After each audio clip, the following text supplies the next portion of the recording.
My husband was Lieutenant Johnny Craver. Monday will mark the 2-year anniversary of his death. It is a reminder that he is not coming home.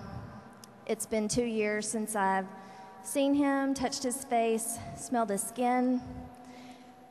My children are 2 years older than the last time they had a father. Johnny was in the Army for 18 years. He had the shoulders of a middle linebacker, the presence of a king, and the intimidating roar that most who served with him will never forget. He was the silver fox, Johnny's 6 toes, and the mentor whom we all thought could never die. But it was his laugh and his smile and the way he loved our children that I adored, watching his heart melt when they would pad their little feet across the floor to his arms. He was our world, and on October 13th, 2006, our world was ripped apart.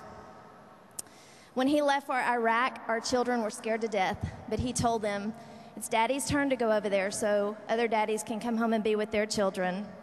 We accepted it as our duty to say goodbye to him, but no amount of preparation on his part could prepare us for that soldier standing on the other side of the door. The chaplain, the man in dress uniform, the soldier telling you, as if in slow motion, that Johnny was never coming home.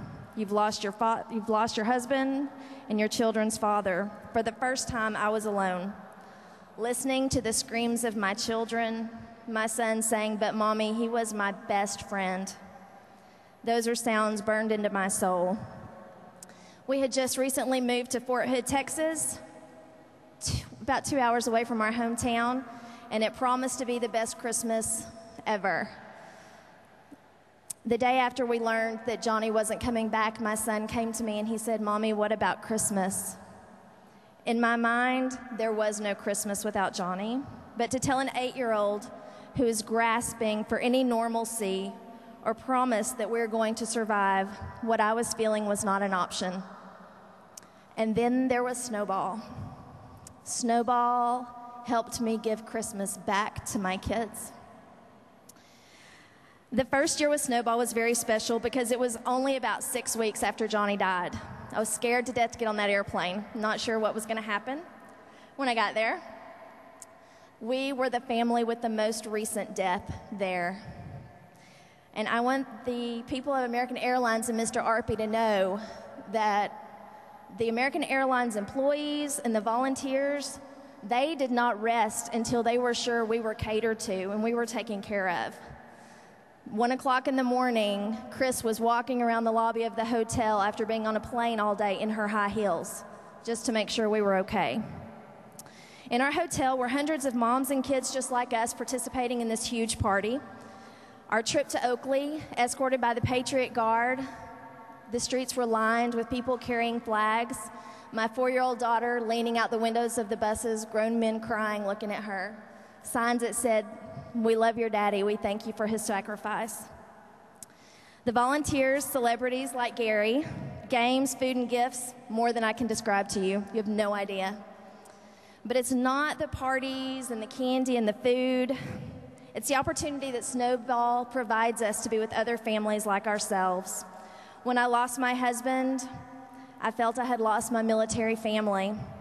And I began to resent other wives, other military wives who still had their soldiers at home. Here was a place I could be with other women that I could identify with and who felt the same way, where my kids could meet other kids who had T-shirts with pictures of their fallen fathers. These were kids who knew, who felt it, and who were also surviving.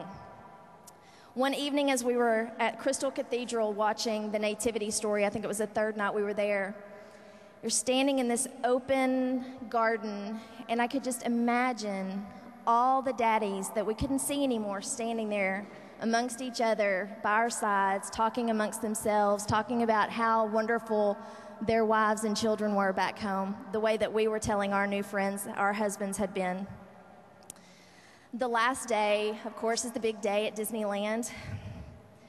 I had not seen my children smile more than a forced, polite smile since the day Johnny died. And that day, they saw other children like themselves playing, laughing, and running. They allowed themselves to be happy and laugh. And at the end of the day, my son came to me and he said, Mom, you know, maybe we can have fun without Dad sometimes. And at that moment, I silently thanked Snowball for giving my children hope and me a little peace of mind that I was not alone. Thank you.